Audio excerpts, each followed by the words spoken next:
Carrie Grant. Rumors about Grant's sexuality swirled from the 1930s onward due to his unusually close friendship with fellow actor Randolph Scott.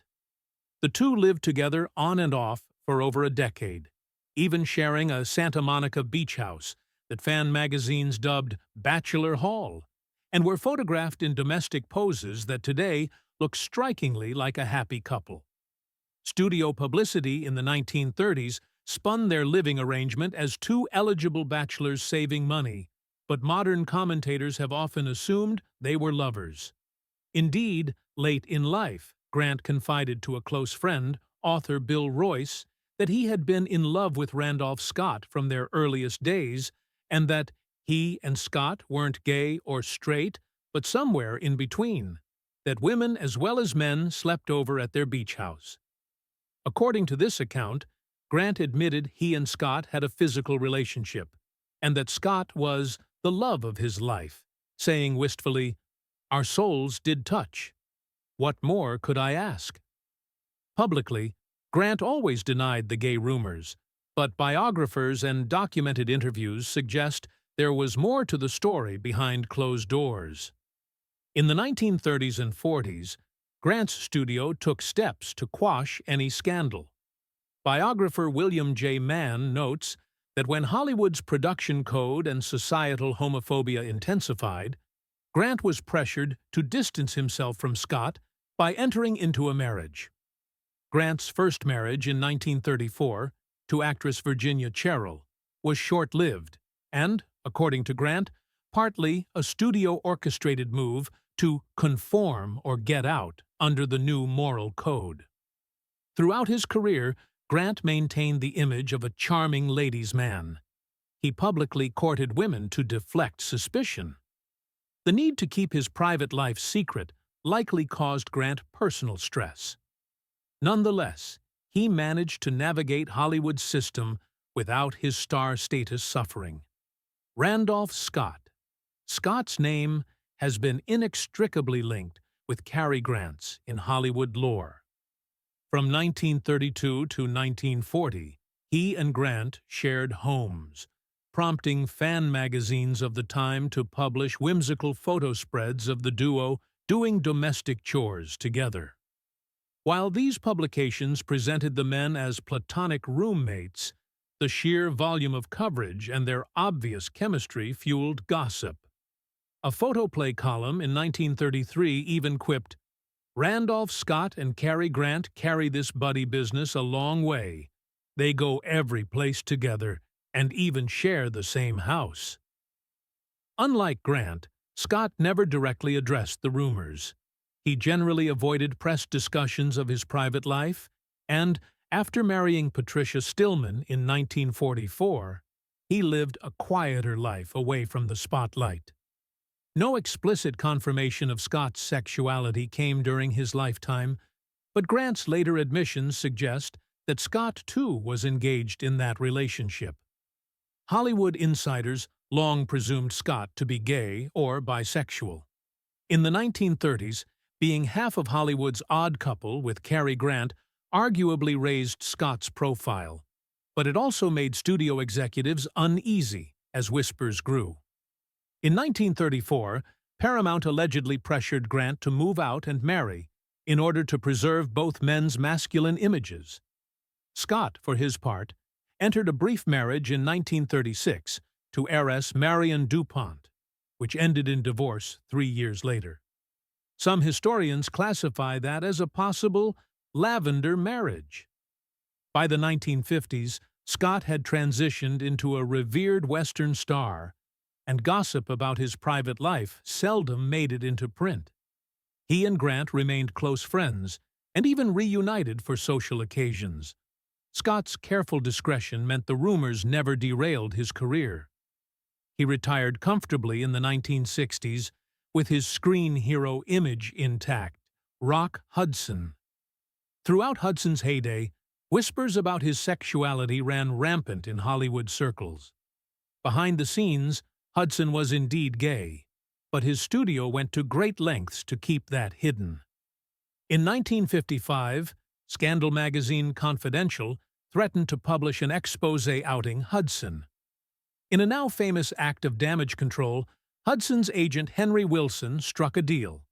Confidential killed the Hudson story in exchange for dirt on 2 other actors.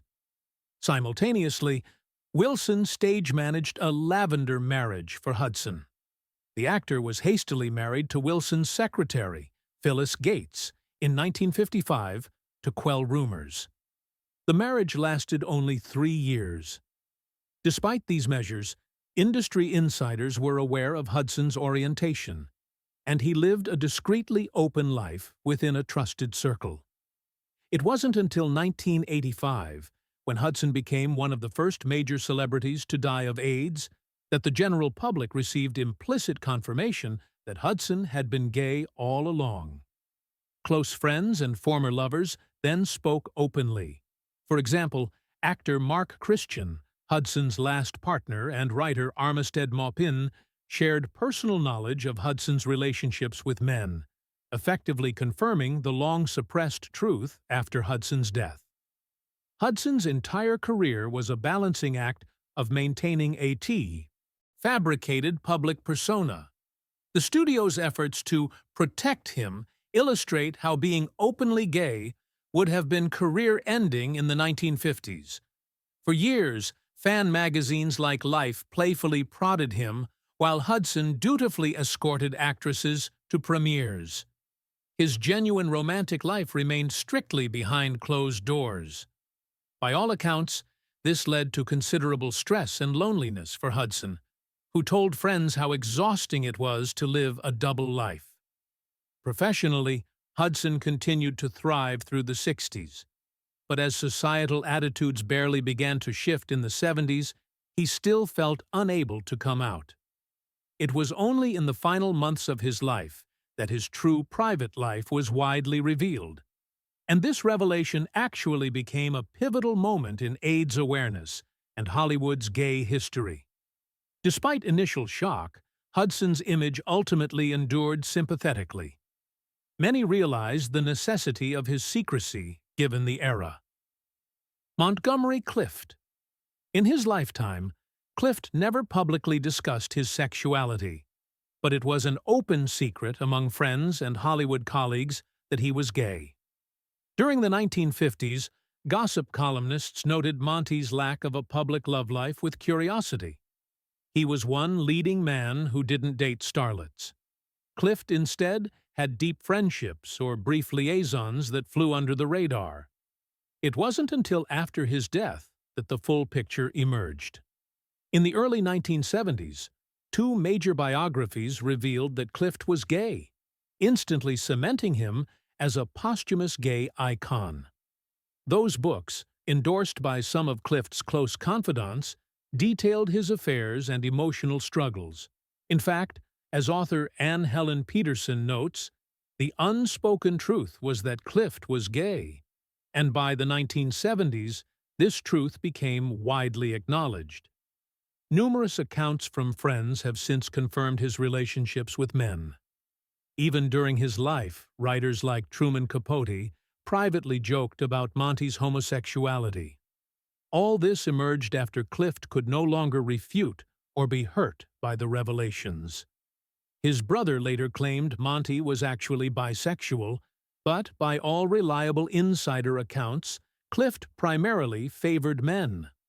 Clift's sexuality and the necessity of hiding it unquestionably contributed to the inner anguish that plagued him. Unlike many peers, Clift never entered a marriage of convenience to appear straight. He tried to keep a low profile instead, maintaining a residence in New York, socializing outside Hollywood's spotlight, and declining to play the studio publicity game. This independence in his early career gave him more personal freedom. However, after his disfiguring 1956 car crash, Clift's physical and emotional decline was exacerbated by the strain of secrecy. He became increasingly reclusive and dependent on pills and alcohol. Friends like Elizabeth Taylor stood by him and protected him, but his romantic life had to remain entirely underground. Still, within the industry, Directors and co-stars knew of Monty's orientation. Clift's later film roles suffered as his health did, but his reputation as a talented yet tortured actor grew. Today, knowledge of his sexuality has added a layer of poignancy to his legacy as a brave but tragic figure constrained by the homophobia of his era. James Dean. From the moment Dean hit the spotlight, there were hushed rumors about his sexuality. Studio publicity tried to mold him as a heterosexual heartthrob, arranging dates with starlets and even a highly publicized engagement to actress Pier Angeli. Yet many who knew Dean have stated that he was at least bisexual. In fact, whispers in Hollywood suggested Dean swung both ways well before any public hint. As Esquire magazine put it, the Hollywood rumors started as soon as Dean made the papers, with talk that he was gay or bi. Several Dean biographers and associates have since gone on record. For example, screenwriter William Bast, Dean's closest friend and roommate in the early 50s, revealed decades later that he and Dean had been lovers. There are accounts that Dean had a lengthy relationship with an older man, Rogers Brackett, who was his mentor in L.A., sharing Brackett's bed while being kept early in his career. Gossip also linked Dean with other men, including rumors of a sadomasochistic fling with Marlon Brando. On the record, when asked in an interview if he was homosexual, James Dean gave a famously cryptic answer. "No, I am not a homosexual, but I'm also not going through life with one hand tied behind my back." This quote is cited by historians as remarkably frank for its time. All these pieces, from credible memoirs to co-star gossip, point to the strong likelihood that Dean had significant same-sex relationships or experiences, even if he never came out by the standards of the day. During Dean's meteoric rise, Warner Brothers worked hard to present him as a straight male idol, alongside the likes of Rock Hudson and Tab Hunter. Studio press releases would link Dean to young actresses or have him seen about town with women to offset his gentle artistic persona that some found effeminate. Dean chafed at Hollywood's hypocrisy. Notably, in Rebel Without a Cause, he and director Nicholas Ray quietly wove a gay subtext into the film. Dean encouraged his co-star Sal Mineo to portray Mineo's character Plato as gay, and in love with Dean's character, creating cinema's first empathetic depiction of gay teenage love. This was revolutionary, yet subtle enough to slip past censors. If Dean had lived longer, it's hard to know how he would have navigated his private life. His death froze his public image as the anguished straight youth pining for Natalie Wood on screen. It also conveniently halted any immediate press intrusion into his private affairs. Only later did the unresolved questions about his sexuality add to the James Dean mystique. In terms of career impact while he was alive, there is evidence the rumors caused some unease. But Dean was too new and died too soon for any backlash to fully materialize. In the long run, the ambiguity of his sexuality has, if anything, increased public fascination with him, allowing each generation to project their own ideas onto the blank slate of James Dean. Anthony Perkins. Throughout the 50s and 60s, Perkins maintained a carefully clean-cut public image. Yet within Hollywood's inner circle, it was understood that he was gay. In fact, during the mid-1950s, Perkins was part of what one might call Hollywood's gay brat pack. He socialized with other closeted young actors. Most notably, he had a secret relationship with actor Tab Hunter that lasted around 3 years at the peak of their stardom. Tab Hunter later recounted that he and Perkins met at the Chateau Marmont in 1956 and hit it off. But because a public romance between two male matinee idols was unthinkable, they would double date with women as cover and then slip off together. This clandestine affair was not revealed until decades later when both men had either passed or chosen to speak. Hunter first alluded to it in his 2005 memoir, and a documentary, Tab Hunter Confidential, and other sources, filled in details. Besides Hunter, Perkins was involved with various men in the 1960s. By the late 60s, however, Perkins underwent psychotherapy to convert his sexuality. Not long after, he surprised Hollywood by marrying Barry Berenson. Friends have suggested that Perkins was genuinely fond of Berenson, but many view marriage in part as a bid for normalcy. It wasn't publicly known until after Perkins's death that he had been living with HIV. Only then did journalists and biographers openly discuss that Perkins had been predominantly gay. One of his sons, years later, acknowledged his father's struggle, implying that Perkins felt he could never come out in his lifetime. As a rising star in the 1950s, Perkins faced significant scrutiny of his personal life. Studio head Barney Balaban of Paramount reportedly disliked Perkins specifically because of his homosexuality, and felt Perkins was flaunting his relationship with Tab Hunter too openly on the studio lot. Balaban and other execs even attempted to break up the Perkins-Hunter romance by sending Perkins to Europe for a film and pushing Hunter into other projects. To keep his leading man status, Perkins complied with certain image control measures. He did some staged dates with actresses. Still, unlike Rock Hudson or Van Johnson, Perkins didn't enter a studio-arranged marriage in the 50s, which is a testament to how carefully he protected his privacy instead. Once Psycho made him internationally famous in 1960, Perkins's eccentric, somewhat reclusive demeanor was often commented on. He was shy in interviews, avoided the Hollywood party circuit, and thus sidestepped prying questions. Nonetheless, in the 1960s, the strain began to show. One longtime friend, composer Anthony Newley, said, "Tony was always nervous, always looking over his shoulder." The toll of the closet perhaps led Perkins into psychoanalytic therapy. His eventual marriage in 1973 gave him public cover as a family man, and likely extended his career at a time when roles for openly gay actors were scarce. After marriage, Perkins continued to act, but mostly in character roles or European films. When news of his AIDS diagnosis emerged in 1992, it indirectly outed him, but by then he was tragically at the end of his life. Perkins's public image in his prime remained that of an aloof, intellectual bachelor, which arguably fit neatly with his Norman Bates fame.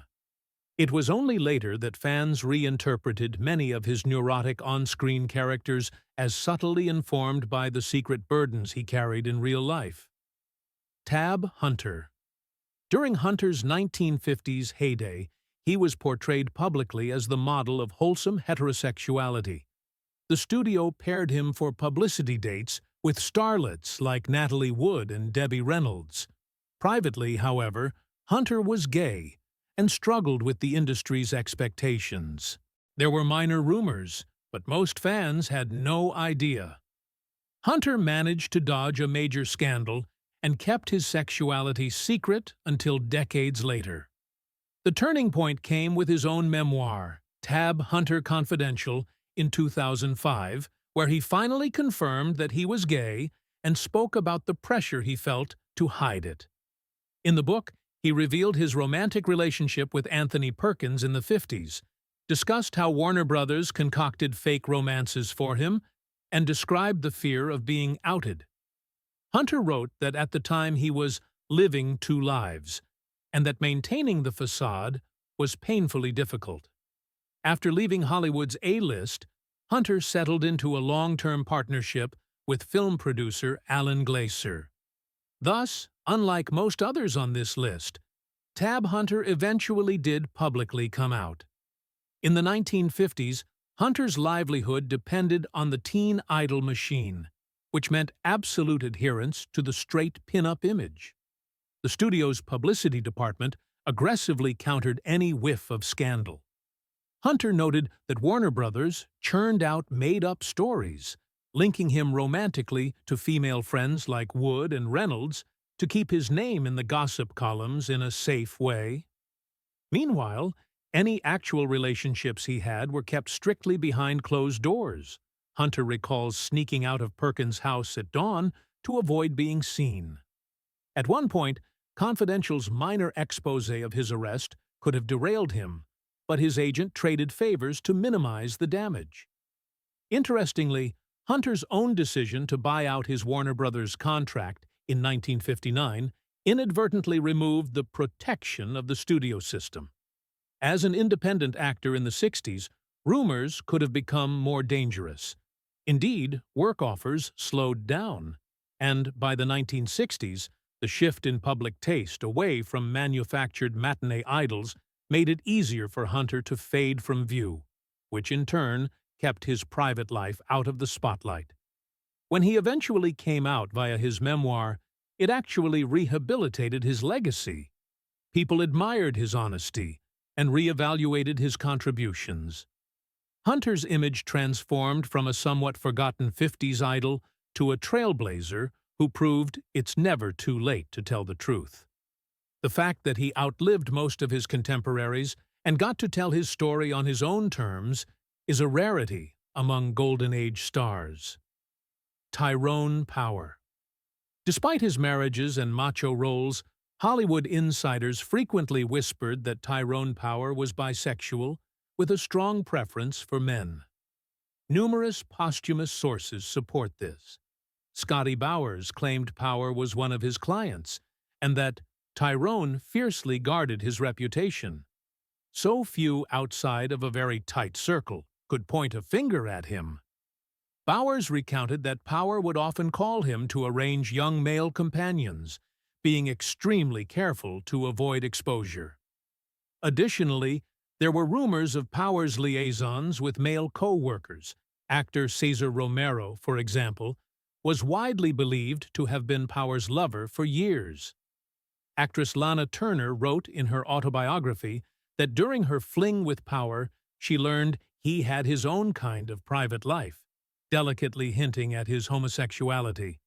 Even British comedian Bob Monkhouse once alleged that Power made a pass at him in London. While no single smoking gun was made public during Power's life, by the 1970s and beyond, film historians generally acknowledged Power's bisexuality. His last wife, Deborah Ann Minardos, never addressed it, but Power's close friends spoke about it later. One friend famously said Tyrone had his foot in both worlds. Thus, while Power never admitted anything before his sudden death, the consensus of biographies is that he was predominantly attracted to men. Tyrone Power's case is notable because 20th Century Fox, under studio boss Darryl Zanuck, took active steps to maintain his straight image. For instance, when Power fell in love with a French actress and wanted to marry her in 1939, Zanuck reportedly objected, not because of homosexuality, but because he wanted to keep Power eligible for female fans. That said, behind the scenes, Zanuck was likely aware of Power's trysts with men. One of Power's contemporaries, actress Colleen Gray, said, "Of course we knew, but we didn't say anything. Tyrone was too valuable to the studio." Power himself took measures to avoid scandal. He would socialize with gay friends in private settings or outside the U.S. When on the studio lot, he sometimes indulged in discreet encounters, but always under a veil of secrecy. According to Scotty Bowers, Power insisted on absolute confidentiality and chose partners who had as much to lose as he did if word got out. In the 1950s, as he aged and box office tastes changed, Power tried to reinvent himself with theater work and more serious films. By then, he was on his third marriage. His premature death meant he never faced the later 1960s tabloid culture. In fact, press obituaries in 1958 portrayed him as the epitome of the romantic, leading man. It was only later, in the more permissive late 20th century, that his legacy was re-examined with the knowledge of his hidden life. Overall, Power managed to avoid even a hint of public scandal during 20-plus years of stardom. A remarkable feat attributed to the studio's heavy-handed control, Power's own care, and the more respectful old Hollywood press that didn't pry if they liked the star. Barbara Stanwyck. Barbara Stanwyck has long been subject to rumors that she was a closeted lesbian or bisexual. Throughout her life, she never publicly addressed these rumors. Indeed, she would abruptly end interviews if the topic even came close. Decades of Hollywood gossip, however, linked Stanwyck romantically with women. One persistent story is that she had an intimate relationship with her longtime publicist, Helen Ferguson, that spanned 30 years. Hollywood wag Bose Hadley famously interviewed Stanwyck in the 1980s and asked if she'd ever had lesbian experiences. Stanwyck angrily threw him out of her house, which Hadley documented as a telling reaction. Insiders have pointed out that both of Stanwyck's marriages were likely lavender marriages, especially her 12-year union with actor Robert Taylor. According to several biographers, people who knew her would swear she was Hollywood's biggest closeted lesbian. Indeed, during the marriage to Taylor, rumors abounded that one or both of them were gay, and that the studio had set them up to cover that fact. After divorcing Taylor in 1951, Stanwyck never remarried, but instead was often in the company of female friends. One of her close companions was actress Patsy Kelly, whom Stanwyck reportedly hired as a personal assistant in the 1950s, a job that some believed was more personal than professional. Furthermore, Tallulah Bankhead, the flamboyant bisexual actress, once bragged that she had slept with Stanwyck in their younger years. While Stanwyck herself never confirmed these tales, the accumulation of credible accounts from colleagues, biographers, and lovers after her death strongly support that Stanwyck was likely gay or bisexual. To this day, however, no smoking gun, love letters, or explicit confessions have surfaced, partially due to Stanwyck's own fiercely guarded privacy. Stanwyck's career did not visibly suffer from her hidden personal life, largely because she was extremely discreet, and Hollywood's studio system provided cover. During her peak years, the press portrayed her as the epitome of the independent career woman. She cultivated an image as tough and asexual on purpose, once stating she had adopted the manners of the men to succeed in a man's world. This persona ironically helped deflect scrutiny. In an era when actresses were often pushed to play coy about romances, Stanwyck's standoffishness was seen as part of her toughness rather than a sign of hiding something. Still, there were clues. She and Robert Taylor never had children, and after divorce, she lived alone on a ranch, which gossip columns noted as unusual for a glamour queen. Within the industry, it was relatively well known that Stanwyck and Helen Ferguson were inseparable. Ferguson even lived on Stanwyck's property for a long time, but the media left it alone, partly out of respect, and partly because the code of the day was to not dig too deep into a star's personal matters. There were a few close calls, Hadley's attempted interview in the 80s being one, and earlier a 1960s columnist who hinted that Stanwyck had no interest in remarriage for reasons known in certain circles. Stanwyck's brusque dismissal of such queries usually shut them down. Professionally, she continued to get meaty roles into her 50s, becoming one of TV's first female Western stars in the Big Valley. It's likely that her being a woman made it slightly easier to hide in plain sight than her male counterparts, because an unmarried independent woman didn't arouse the same automatic suspicion that a bachelor actor did.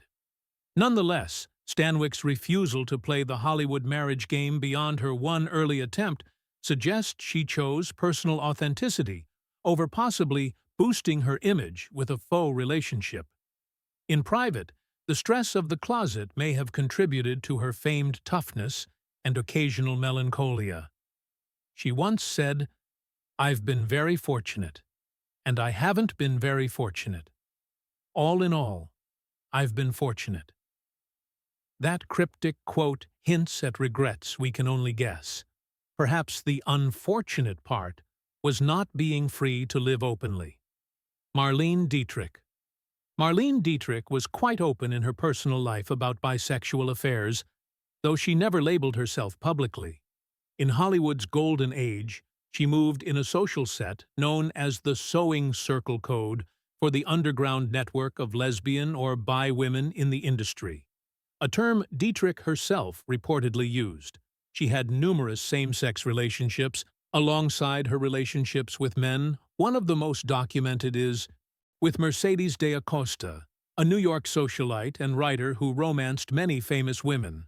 The Guardian reports that Mercedes de Acosta's conquests included Greta Garbo and Marlene Dietrich, among others. In fact, Dietrich and de Acosta had an affair around 1932, which ended when Dietrich moved on to a male co-star. Dietrich also was involved with other women. She had a well-known romance with playwright, actress Mercedes de Acosta, flirtations with figures like singer Edith Piaf, and affairs with actresses like Ona Munson and possibly Claudette Colbert. Her daughter, Maria Riva, wrote in her memoir that Marlene needed the adoration of both men and women to feed her ego.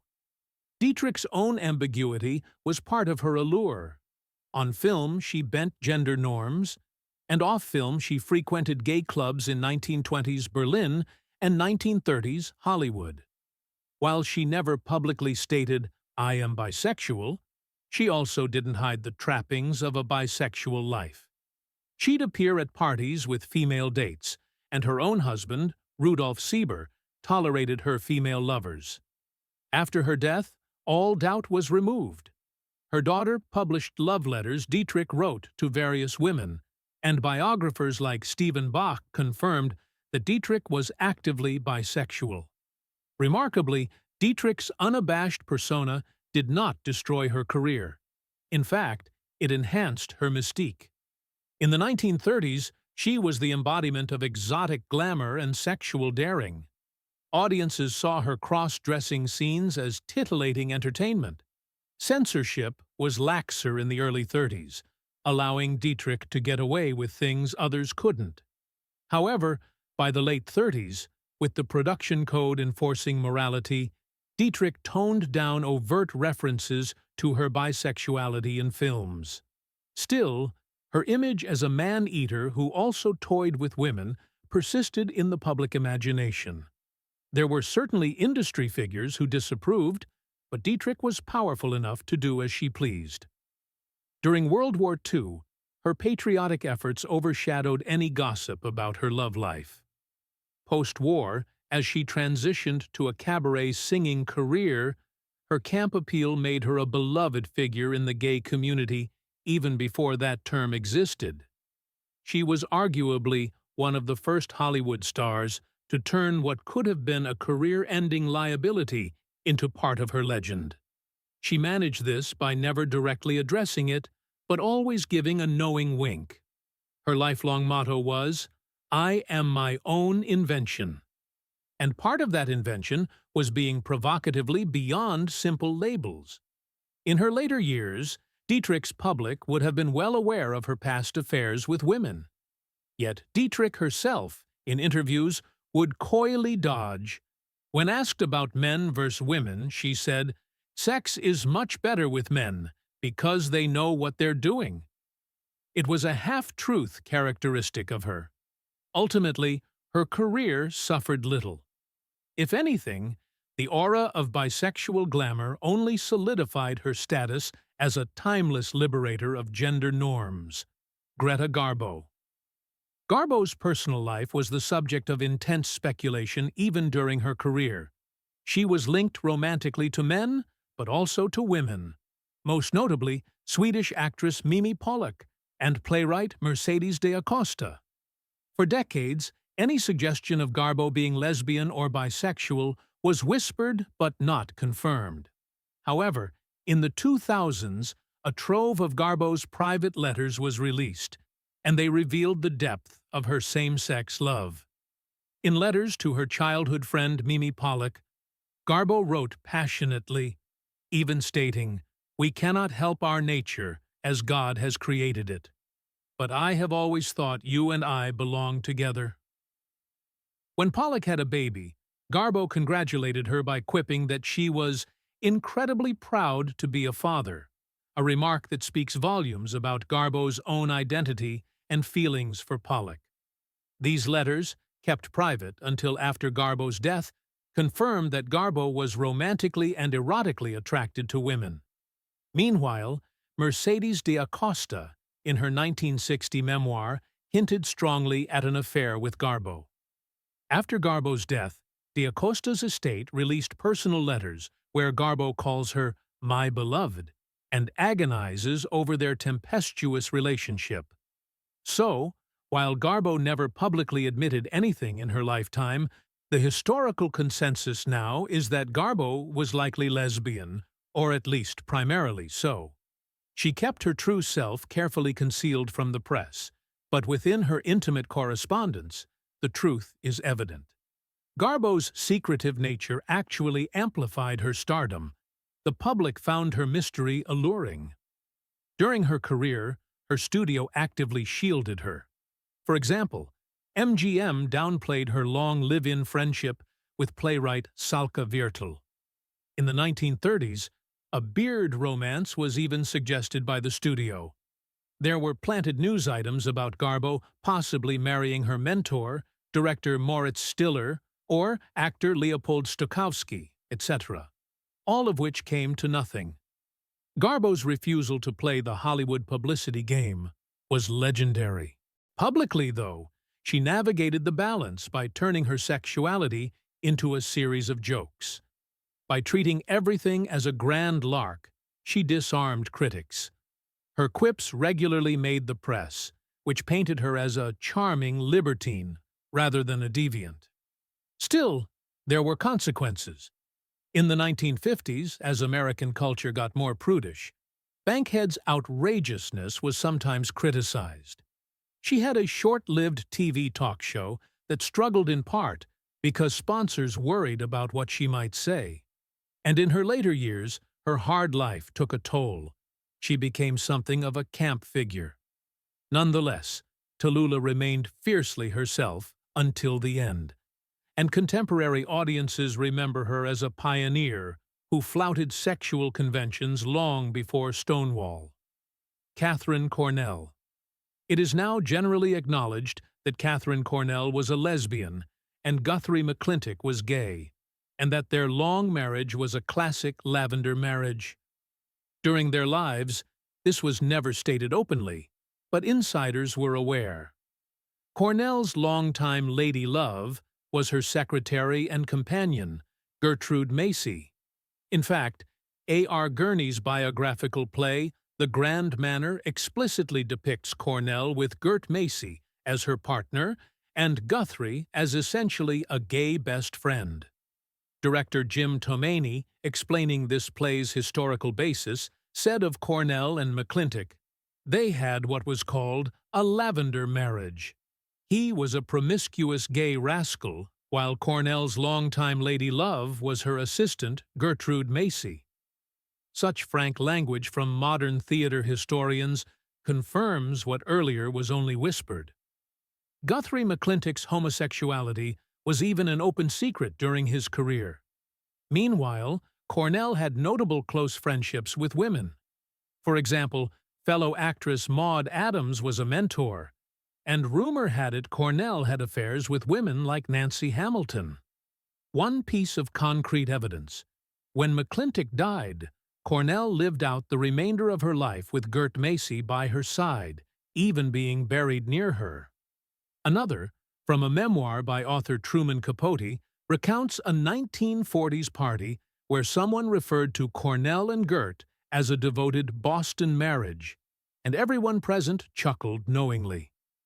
While Cornell herself kept a prim silence on the matter after her death, her private letters and the accounts of her colleagues left little doubt.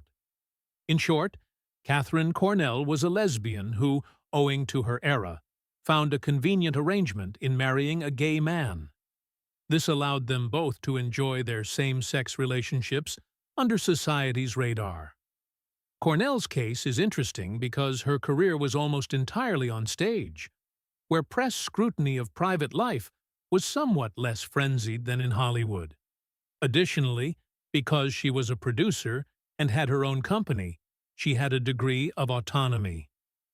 The arrangement with McClintock was actually quite advantageous professionally. They were viewed as a brilliant artistic team, she the star, he the director.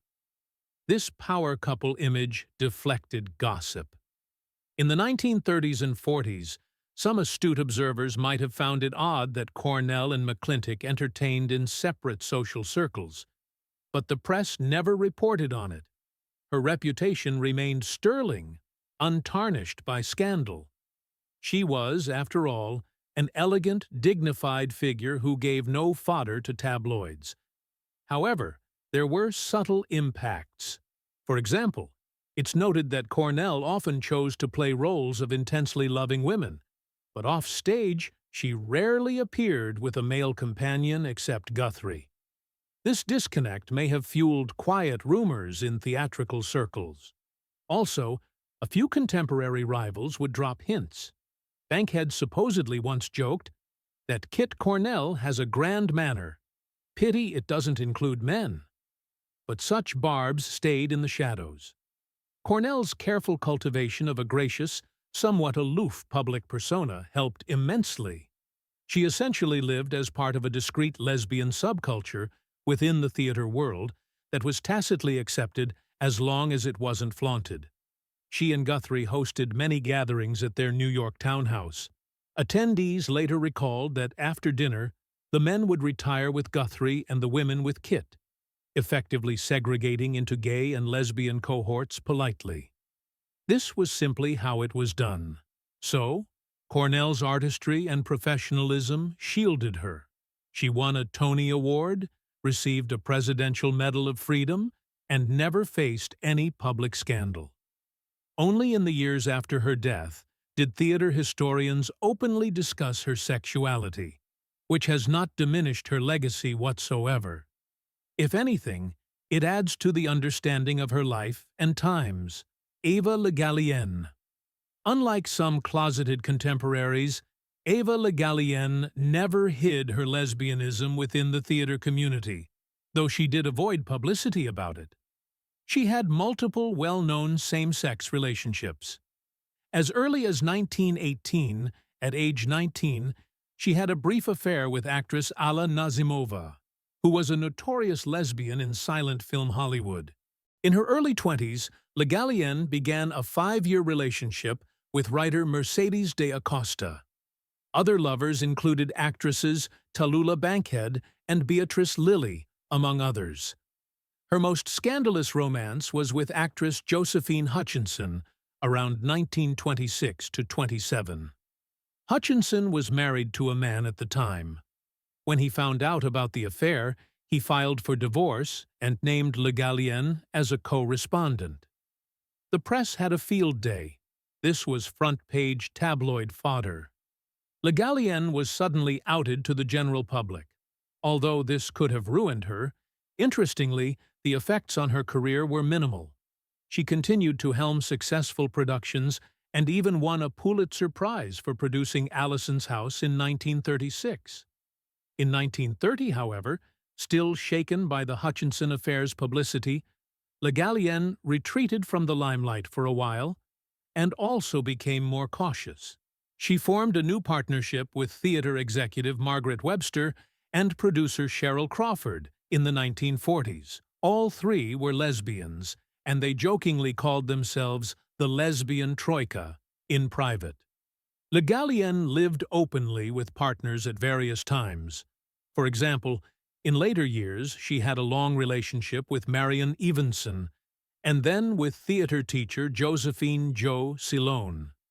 The general public might not have known these were romantic partnerships, but everyone in the business did. By the 1960s and 70s, Legalien's orientation was an open fact. She even mentored many young lesbian actresses. She never made a public announcement, but shortly after her death, archives like GLBTQ confirmed unequivocally that she never hid her lesbianism inside the acting community. Ava Legalien's career is proof that, at least in certain progressive circles, talent trumped prejudice. When the Josephine Hutchinson scandal broke in 1927, some expected Legalien's theater to collapse. Instead, her audience remained loyal. Biographer Helen Sheehy notes that while Ava was privately anguished by the negative press, she poured herself into work and basically outlasted the gossip. The Civic Repertory Theater shows did not suffer attendance. Franklin D. Roosevelt even continued to support her projects, later offering her a national theater post. This suggests that among the intellectual elite, her sexuality was either overlooked or quietly accepted. One reason her career impact was minimal is that Legalien was her own boss. She wasn't at the mercy of a studio or producer who could blacklist her. Additionally, theater has historically been more accommodating of LGBTQ individuals than Hollywood. That said, the scandal did push her to be more circumspect with the press. After 1927, she gave very few interviews, and those she did give steered far from personal matters. She also became, for a period, somewhat reclusive outside of work.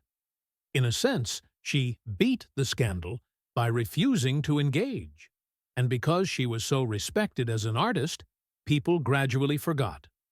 By mid-century, she was revered as an elder stateswoman of theater, with younger audiences not even aware of the old gossip. She even received a National Medal of Arts from President Reagan in 1986, a testament to her rehabilitated public image.